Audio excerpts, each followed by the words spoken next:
दुनियादारी is presented by Windsor Gaming app. Download the app now. घर बैठे bore हो रहे हो तो क्यों ना गेम खेली जाए भारत के best gaming platform WinZO app पे। यहाँ पे आप अपना फेवरेट स्पोर्ट खेल सकते हो एंड जीत सकते हो बहुत सारा रियल कैश जो आप अपने बैंक अकाउंट, यूपीआई या पेटीएम वॉलेट से विड्रॉ भी कर सकते हो इंस्टेंटली।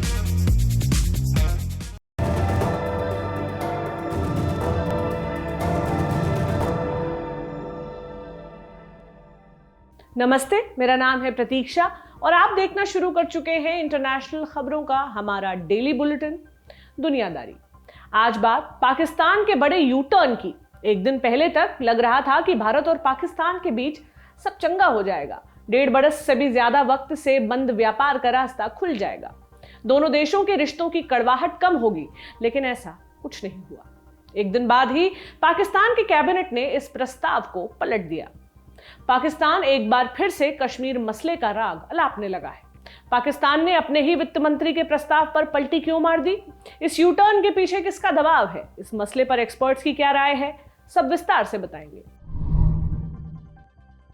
सबसे पहले बात 2 हाई प्रोफाइल चिट्ठियों की। पहली चिट्ठी 22 मार्च 2021 को भेजी गई थी भारत के प्रधानमंत्री नरेंद्र मोदी की तरफ से। किसके नाम? पाकिस्तान के प्रधानमंत्री इमरान खान के नाम। इसमें पाकिस्तान के लोगों को नेशनल डे समारोह की मुबारकबाद दी गई थी। पाकिस्तान हर साल 23 मार्च के दिन को पाकिस्तान दिवस के तौर पर सेलिब्रेट करता है। 1940 के साल में इस तारीख को मुस्लिम लीग ने लाहौर प्रस्ताव पास किया था। इसके तहत मुस्लिमों के लिए अलग मुल्क की मांग की गई थी। 23 मार्च 1956 को पाकिस्तान का पहला संविधान भी अस्तित्व में आया था, इसलिए पाकिस्तान के लिए यह दिन बेहद खास होता है। प्रधानमंत्री मोदी की चिट्ठी में एक और खास बात दर्ज थी। इसमें लिखा था, पड़ोसी होने के नाते भारत पाकिस्तान के लोगों से मैत्रीपूर्ण संबंध रखना चाहता है। इसके लिए भरोसे का वातावरण और आतंक मुक्त माहौल होना जरूरी है। इस चिट्ठी को भारत और पाकिस्तान में एक अविश्वसनीय लेकिन जरूरी पहल के तौर पर देखा गया, ताकि दोनों देशों के बीच की कड़वाहट को कम किया जा सके और बातचीत की मेज पर बैठने का रास्ता कम से कम साफ हो सके। इस चिट्ठी से पहले एक और पहल हुई थी। 18 मार्च को पाकिस्तानी सेना के मुखिया जनरल कमर जावेद बाजवा ने एक बयान दिया था। इस्लामाबाद में जनरल बाजवा ने कहा कि अब अतीत को दफन कर आगे बढ़ने का वक्त आ गया है। हालांकि उनका जोर इस बात पर था कि बातचीत का सबसे अहम मुद्दा जम्मू कश्मीर होगा। खैर, हमने 2 हाई प्रोफाइल चिट्ठियों की बात की थी, दूसरी वाली एक हफ्ते बाद आई। 29 मार्च को इमरान खान ने जवाब भेजा। उन्होंने पीएम मोदी का शुक्रिया अदा किया और कहा कि पाकिस्तान भी भारत के साथ शांति और सहयोग बढ़ाने का इच्छुक है। इमरान खान की चिट्ठी में भी जम्मू कश्मीर का जिक्र छाया था। उन्होंने साफ साफ लिखा कि दक्षिण एशिया में शांति और स्थिरता के लिए भारत पाकिस्तान और खासकर जम्मू कश्मीर के विवाद को सुलझाना जरूरी है। ये तो हुई चिट्ठियों की बात। अब एक ट्वीट की कहानी। इमरान खान के कॉमर्स एडवाइजर हैं अब्दुल रज्जाक दाऊद। 29 मार्च को उन्होंने प्रधानमंत्री के साथ हुई मीटिंग की जानकारी ट्विटर पर साझा की। उन्होंने लिखा कि मीटिंग में कपास के बढ़ते दामों पर चर्चा हुई। प्रधानमंत्री ने कपास के क्रॉस बॉर्डर आयात के लिए हर जरूरी कदम उठाने के लिए कहा। इस संबंध में एक प्रस्ताव ईसीसी की अगली बैठक में पेश किया जाएगा। इस मीटिंग में जमीन के जरिए आयात बढ़ाने की बात भी हुई थी। ट्वीट में सीधे तौर पर भारत का नाम तो नहीं लिखा था, लेकिन इशारा इधर की ही तरफ था। 5 अगस्त 2019 को भारत ने जम्मू कश्मीर का विशेष राज्य का दर्जा खत्म कर दिया था। इससे पाकिस्तान नाराज हो गया। उसने भारत से होने वाले आयात पर रोक लगा दी। पाकिस्तान में इस्तेमाल होने वाले कपास का बड़ा हिस्सा भारत से पहुंचता था। भारत से जाने वाला कपास सस्ता पड़ता था और पहुंचने में भी कम समय लगता था। रोक के बाद पाकिस्तान को अमेरिका, ब्राजील और उज्बेकिस्तान का रुख करना पड़ा। इस वजह से पाकिस्तान में कपास के दाम तेजी से ऊपर जाने लगे हैं। इस साल वहां कपास की पैदावार भी कम होने की आशंका है, जिससे हालात और बिगड़ने के आसार हैं। इसलिए ईसीसी की बैठक में भारत से कपास का आयात शुरू करने का प्रस्ताव पेश किया जाना था। इस प्रस्ताव पर इमरान खान की रजामंदी भी थी। ईसीसी क्या है? इसका फुल फॉर्म है इकोनॉमिक कोऑर्डिनेशन काउंसिल। ये एक उच्च स्तरीय सरकारी फोरम है।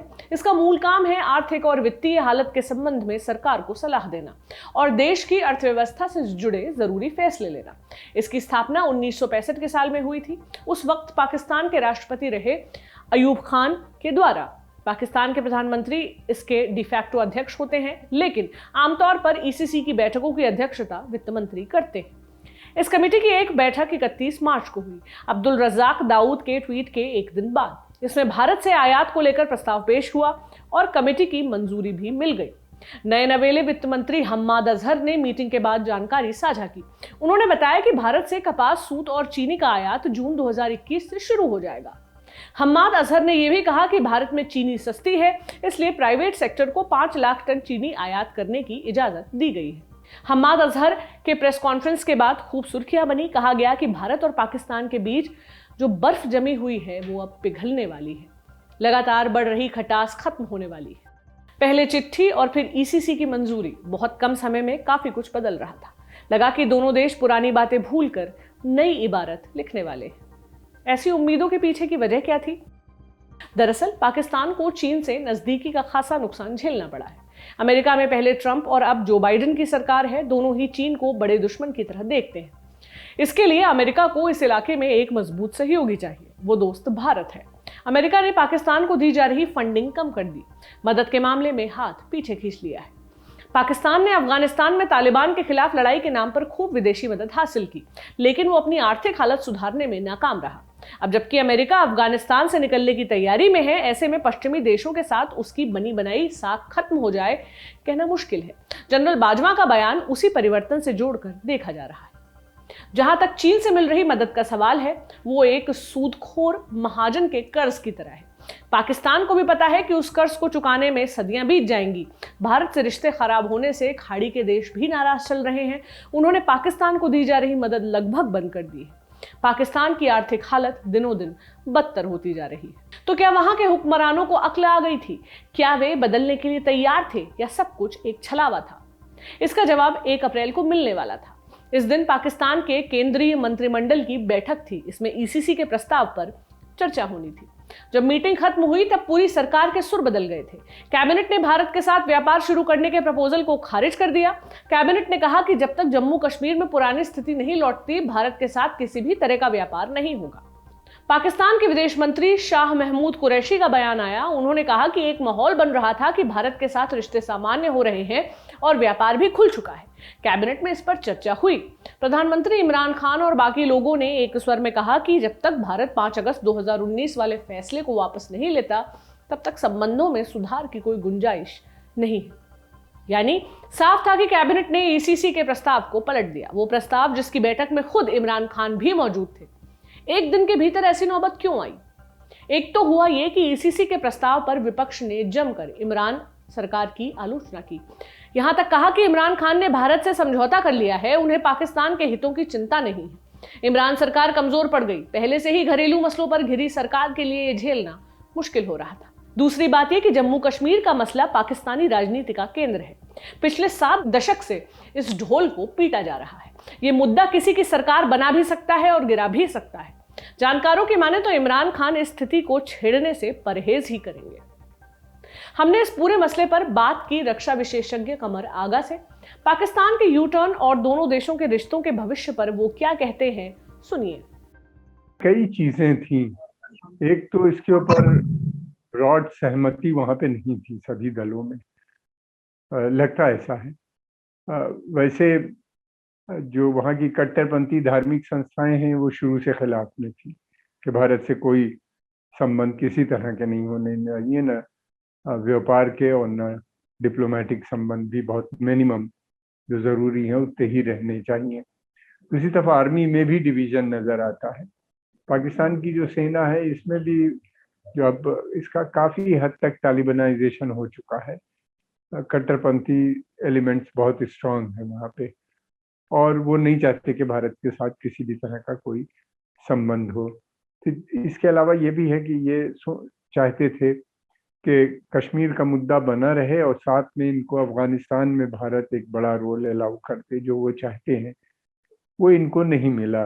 हार्ट ऑफ एशिया कॉन्फ्रेंस जब हुई तो भारत ने साफ कह दिया कि अंदर अमन शांति होनी चाहिए और मुल्क के अंदर यानी अफगानिस्तान के अंदर भी शांति होनी चाहिए और रीजन यानी बाहर भी पूरे क्षेत्र में भी शांति होनी चाहिए, तभी पीस टॉक्स आगे बढ़ पाएंगी। ये वो स्टैंड है जो अफगानिस्तान की गवर्नमेंट भी जिसको सपोर्ट करती है और यानी भारत ने वहाँ पे खुल के चुनी हुई सरकार का समर्थन किया जो पाकिस्तान नहीं चाहता था। फिर उसके अलावा ये भी था कि इनकी तरफ दूसरी तरफ इनके ऊपर प्रेशर था वहाँ के बिजनेस कम्युनिटी का जो चाहती थी कि संबंध हो भारत से अच्छे। सरकार के ऊपर भी जोर था कि चीनी की सप्लाई इंडिया से आ जाए, क्योंकि इंडिया से सप्लाई आसान होता है लाना, सस्ती पड़ती है, चीनी भी की कॉस्ट भी कम है और ट्रांसपोर्टेशन चार्ज नहीं होती और जल्दी पहुंच जाती है। रमज़ान का महीना अगले हफ्ते, एक हफ्ता 10 दिन के बाद शुरू हो जाएगा, उस समय चीनी की खपत बहुत होती है, तो वो पूरी भारत कर सकता था। उसे कॉटन की जो वहाँ टेक्सटाइल कंपनियां वो भी चाहती थी कि भारत से रॉ कॉटन खरीदी जाए, जो वो काफ़ी पहले से जिसका वो इस्तेमाल करते चले आ रहे हैं, ब्रिटिश टाइम से चल रहा है। तो ये सब वजहों को देखते हुए गवर्नमेंट ने की, लेकिन ये था कि कोई बहुत मैं समझता हूँ कि इमरान खान की बहुत सोची समझी इसमें, अगर कोई किसी की स्थिति बिगड़ी है तो वो इमरान खान की, इसमें मैं समझता हूँ कि बहुत मजाक उड़ा है कि पहले उनकी सरकार ने डिसीजन लिया, फिर उसके बाद कैबिनेट ने उसको रिजेक्ट कर। भारत और पाकिस्तान के संबंधों पर आपकी क्या राय है? दोनों देशों के रिश्तों पर आप क्या सोचते हैं? हमें कमेंट सेक्शन में जरूर बताइए। हम बढ़ चलते हैं अपने अगले सेक्शन की ओर, जिसको कहते हैं सुर्खियां। पहली सुर्खी ताइवान से है। यहां एक भयानक रेल हादसा हुआ है। इस दुर्घटना में 54 लोगों के मरने की खबर है। 100 से अधिक लोग घायल हैं। मीडिया रिपोर्ट्स के मुताबिक इस ट्रेन में 490 लोग सफर कर रहे थे। 8 डिब्बों वाली ये पैसेंजर ट्रेन ताइपे से ताइपुंग जा रही थी। तभी एक सुरंग के बीच में ये पटरी से उतर गई। ट्रेन के डिब्बों के चीथड़े पूरी सुरंग में बिखर गए। इसे ताइवान में पिछले 40 सालों में हुआ सबसे भयानक रेल हादसा बताया जा रहा है। दूसरी सुर्खी नाइजर से है। मोहम्मद बजूम ने देश के नए राष्ट्रपति के तौर पर शपथ ली है। शपथ ग्रहण से 2 दिन पहले देश में तख्तापलट की नाकाम कोशिश हुई थी। आजादी के 6 दशक बाद यह पहला मौका है जब लोकतांत्रिक तरीके से चुनी सरकार के बीच सत्ता का हस्तांतरण हुआ है। बजूम पिछली सरकार में आंतरिक मामलों के मंत्री थे। उन्होंने फरवरी में हुए राष्ट्रपति चुनाव में जीत हासिल की थी, लेकिन विपक्ष ने नतीजा नहीं माना। बाद में देश की सर्वोच्च अदालत ने बजूम की जीत पर मुहर लगाई थी। नाइजर में आतंकी हमलों से सुरक्षा बजूम सरकार की सबसे बड़ी चुनौती है। आज की तीसरी सुर्खी म्यांमार से है। देश की पूर्व काउंसलर आंग सान सू की पर ऑफिशियल सीक्रेट्स लॉ को तोड़ने का चार्ज लगाया गया है। इसमें दोषी पाए जाने पर उन्हें 14 साल की जेल हो सकती है। सूची फिलहाल जेल में बंद है। 1 फरवरी को सेना ने चुनाव में धांधली का आरोप लगाकर लोकतांत्रिक सरकार का तख्ता पलट कर दिया था। सूची पर करप्शन और नेशनल डिजास्टर लॉ के उल्लंघन का केस पहले से चल रहा है। गिरफ्तारी के बाद से आंग सान सू की जनता के सामने नहीं आई है। म्यांमार में फिलहाल मिलिट्री हुंटा का शासन है। आज के दुनियादारी में बस इतना ही। अगले हफ्ते फिर मुलाकात होगी। तब तक के लिए विदा लेते हैं। शुक्रिया, शुभ रात्रि। कसर रह गई हमारी कोशिशों में, कसक रह गई कि देश जितना बेहतर, जितना महान हो सकता था, हो नहीं पाया। और एक कसम रह गई कि देश का जो कर्ज है उसे थोड़ा बहुत तो उतारना है। भावुकता का लबादा ओढ़कर बोलता तो यूं बोलता, लेकिन बात सीधी है तो सच्चे ढंग से आप तक कही जानी है। लल्लन टॉप लेकर आया है एक नया प्लेटफॉर्म, तेरा तुझको अर्पण। ये प्लेटफॉर्म उन सब भारतवासियों के लिए है जो भारत से दूर किसी दूसरे देश की जमीन पर है, कभी पढ़ाई के लिए, कभी नौकरी के लिए। ये उन सब भारतवंशियों के लिए भी है जिनकी पहचान का हिस्सा ये महान देश है, लेकिन कुछ कसर और कसक है। तो आइए कसम खाएं कि देश को बेहतर बनाएं। हमें आपसे चाहिए आपके हिस्से का ज्ञान, जो आप लल्लन टॉप के जरिए अपने देशवासियों के साथ साझा करें। ये मस्ती के पल भी हो सकते हैं जब आप कहीं घूमने जाएं और आपको लगे कि सिर्फ मेरे यार दोस्त और परिवार वाले ही क्यों, पूरा देश जाने इन नायाब चीज़ों के बारे में। ये पॉलिसी से जुड़ा, ज्ञान से जुड़ा कोई मसला हो सकता है। तो आइए और लल्लन टॉप की इस नई पेशकश तेरा तुझको अर्पण का हिस्सा बनिए।